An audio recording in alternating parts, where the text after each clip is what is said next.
Hello students, welcome to Lex Tutorials. Please subscribe our channel for all latest educational videos.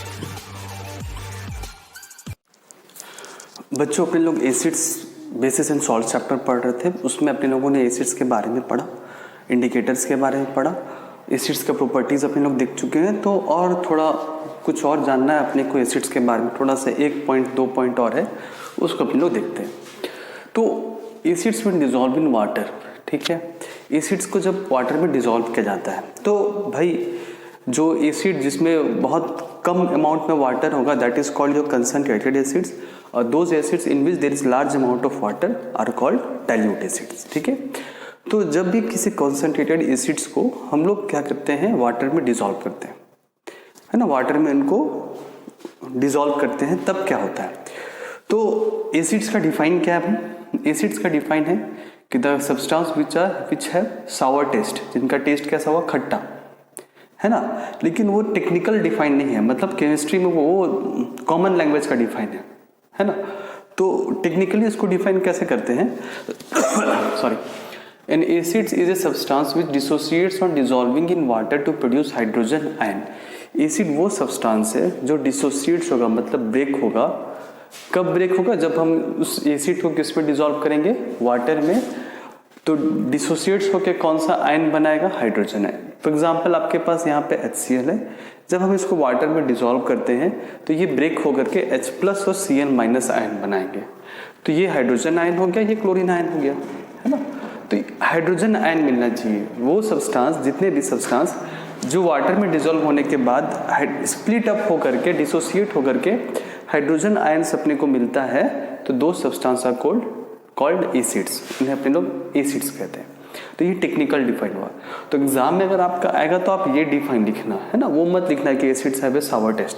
तो आप इसको टिक कर लीजिए कि हाँ ये डिफाइन सही है अपना, ठीक है सॉरी।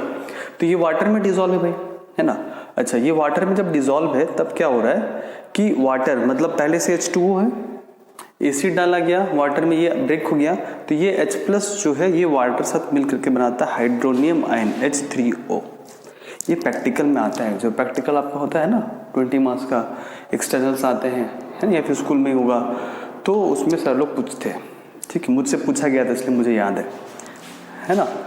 तो the hydrogen ion attach themselves to the polar water molecules to form hydronium ion, ये हाइड्रोनियम आयन बन जाता है। तो ये बस थोड़ा सा जानना है अपने को, ठीक है, क्योंकि डिफाइन में हम कभी नहीं लिखते हैं कि acids have sour taste, those substance which have sour taste are is called acids, ये नहीं लिखना है। आपको यही लिखना है कि वो सब्सटेंस जो वाटर में डिसॉल्व होने के बाद डिसोसिएट हो जाएंगे और हाइड्रोजन आयन्स प्रोड्यूस करेंगे, तो दैट आर कॉल्ड एसिड्स। ये याद रखना है ना, ये डिफाइन, ठीक है। अच्छा, इसको नोट डाउन कर लीजिए, फिर अपने लोग 1-2 एग्जाम्पल और देखेंगे इसका।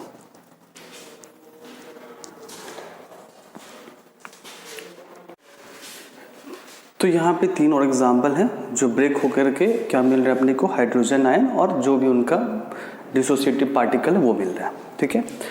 कब? जब हम इनको किस में डिसॉल्व करेंगे, वाटर में। तो बच्चों यहाँ पे एक इंपॉर्टेंट पॉइंट है, ये पार्ट है ना, ये अपने को ध्यान में रखना है।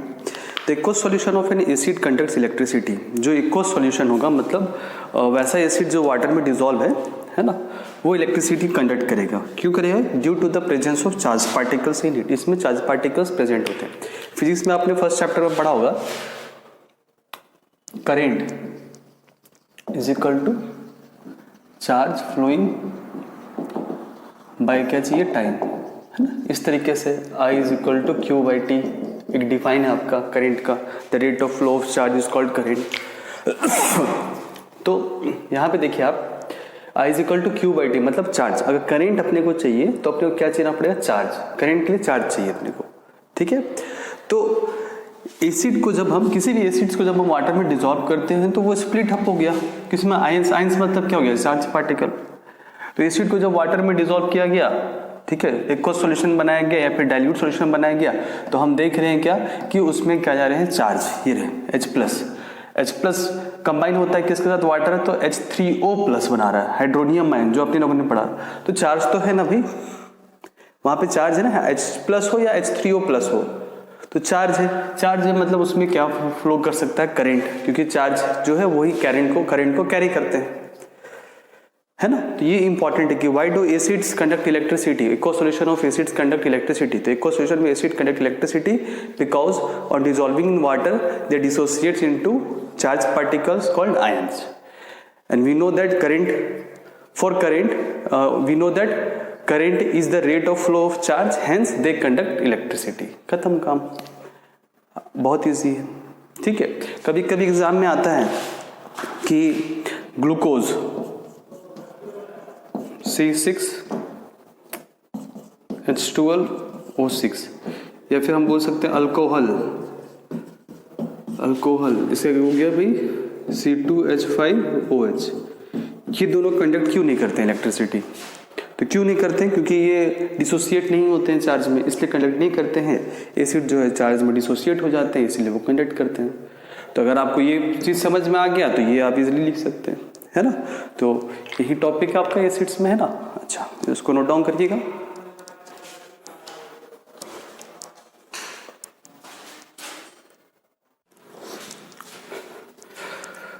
तो अपने लोग एसिड किसे कहते हैं? तो एसिड से those substance dissociates to form hydrogen ion in the water when dissolve in water, ठीक है।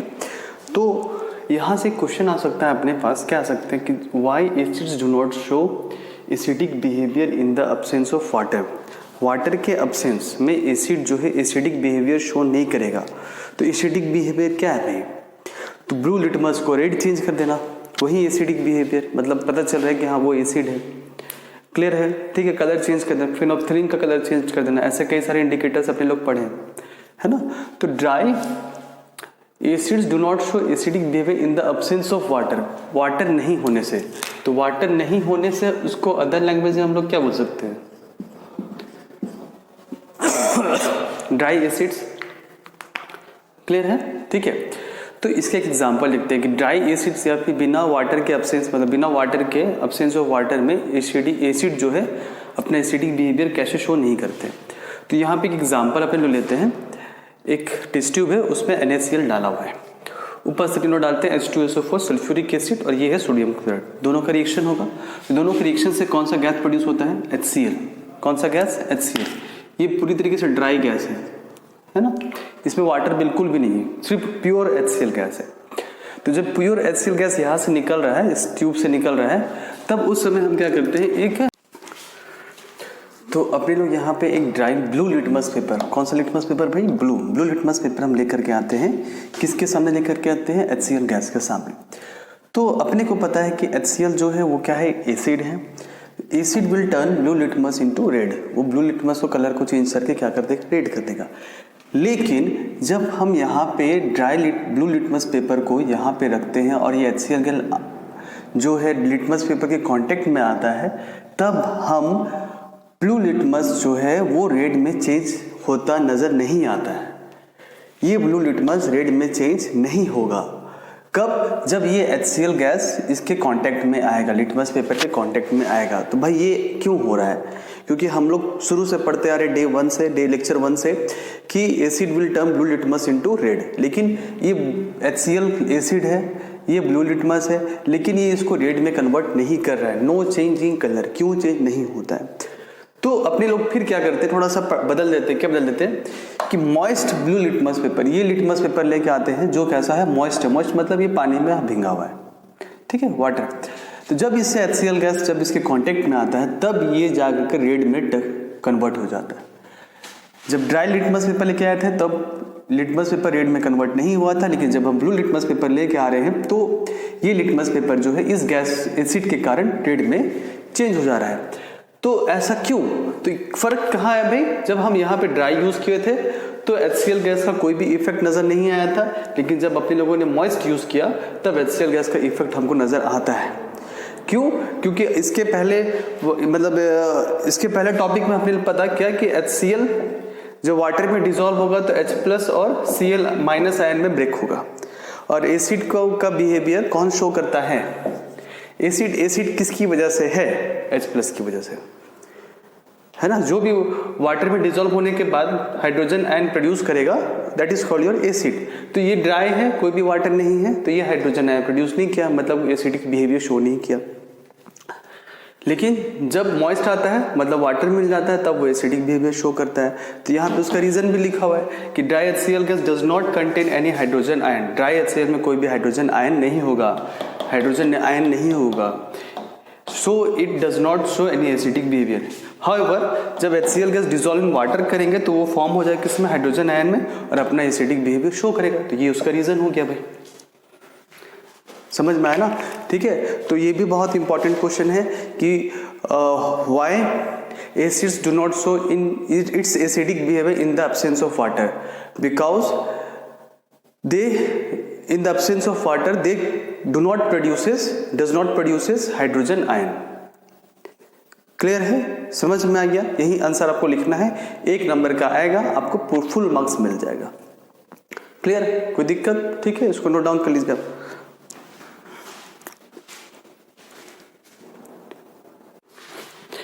Our next topic is strong acid. तो स्ट्रॉन्ग एसिड्स के बारे में हम लोगों ने पहले भी देखा है ना, पढ़ा है, समझा है। थोड़ा सा उसका डिफाइन उस समय नहीं देखा गया था, है ना, उस समय अपने लोगों ने उसका डिफाइन नहीं पढ़ा था। अब हम लोग उसका डिफाइन देखते हैं। तो स्ट्रॉन्ग एसिड्स क्या होता है भाई? तो एसिड्स का टेक्निकल डिफाइन क्या हो गया भाई कि वैसे सब्सटेंस जो वाटर में डिजोल्व होने के बाद हाइड्रोजन आयन प्रोड्यूस करेंगे, that is called your acids. तो स्ट्रॉन्ग में क्या हो जाएगा, जो बहुत ज़्यादा हाइड्रोजन आयन प्रोड्यूस करेंगे उसको स्ट्रॉन्ग एसिड बोलेंगे, और जो कम हाइड्रोजन आयन प्रोड्यूस करेंगे that is called your weak acid. बस खत्म, बहुत ईजी है ना। तो यहाँ पे वही लिखा हुआ है कि acid which is completely ionised in water and thus produces large amount of hydrogen ion, बहुत ज़्यादा large amount of hydrogen ion produce करेंगे, उसे अपने लोग क्या कहते हैं, स्ट्रॉन्ग एसिड। एग्जाम्पल है सल्फ्यूरिक, हाइड्रोक्लोरिक और नाइट्रिक एसिड। ठीक है, अच्छा, एसिड्स जो स्ट्रॉन्ग एसिड्स होते हैं उनका इलेक्ट्रिकल कंडक्टिविटी भी काफ़ी हाई होगा। क्यों? क्योंकि करंट इज इक्वल टू क्या होता है ना, I is equal to Q by t, मतलब charge flowing by time. Charge means क्या, चार्ज मीन्स क्या हो गया भाई, आयंस भी बोलते हैं लोग चार्ज को, H+ आयंस, है ना। तो क्योंकि एसिड्स में जो large amount of hydrogen ion produce होता है, मतलब उनमें बहुत ज़्यादा चार्ज होता है, और बहुत ज़्यादा चार्ज होने की वजह से करंट भी ऑटोमेटिकली ज़्यादा होगा भाई, है ना। तो ये हो गया आपके बारे में, किसके बारे में, स्ट्रॉन्ग एसिड्स के बारे में। ठीक है, इसका सेम ही है। ठीक है, थोड़ा सा स्ट्रॉन्ग के बाद कौन आएगा भाई, कौन आएगा, वीक एसिड्स। तो weak acid N acid which is not completely ionised in water thus produces a small amount of या फिर less amount of hydrogen ion is called weak acid. बस अगर आप वो डिफाइन याद कर लिए तो आप ये डिफाइन भी याद कर लीजिएगा। इसका एग्जाम्पल होता है आपका, कैसा एग्जाम्पल, एक एग्जाम्पल आपका एसिटिक एसिड CH3COOH। ठीक है, इनका कंडक्टिविटी क्या होगा, लो, क्योंकि हाइड्रोजन आयन इनमें क्या होते हैं, लो कंसंट्रेशन में प्रोड्यूस होते हैं। ठीक है, तो कॉन्सेप्ट समझ में आ गया। तो स्ट्रॉन्ग एसिड का डिफाइन भी अपने आप बन जाता है और वीक एसिड का भी डिफाइन अपने आप बन जाता है, हमको रटने की जरूरत नहीं पड़ता है। ठीक है, तो अपने लोग पूरे एसिड्स के बारे में पढ़ चुके हैं कि एसिड क्या होता है, प्रॉपर्टीज ऑफ एसिड्स देखा कि metal react with acids, metal carbonate, metals hydrogen carbonate react with acids, base react with acids, तो क्या होता है, कई सारे प्रॉपर्टीज पढ़े। फिर उसके बारे में हम लोगों ने पढ़ा कि एसिड्स को वाटर क्यों चाहिए, वो acid show it's behave in the presence of water, वो देखा। तो काफ़ी कुछ देखा है। तो ये एसिड का पूरा टॉपिक जो है आपका वो हो गया कंप्लीट। इसके बाद हम लोग पढ़ेंगे बेस। ठीक है, तो इसको भी नोट डाउन कर लीजिएगा।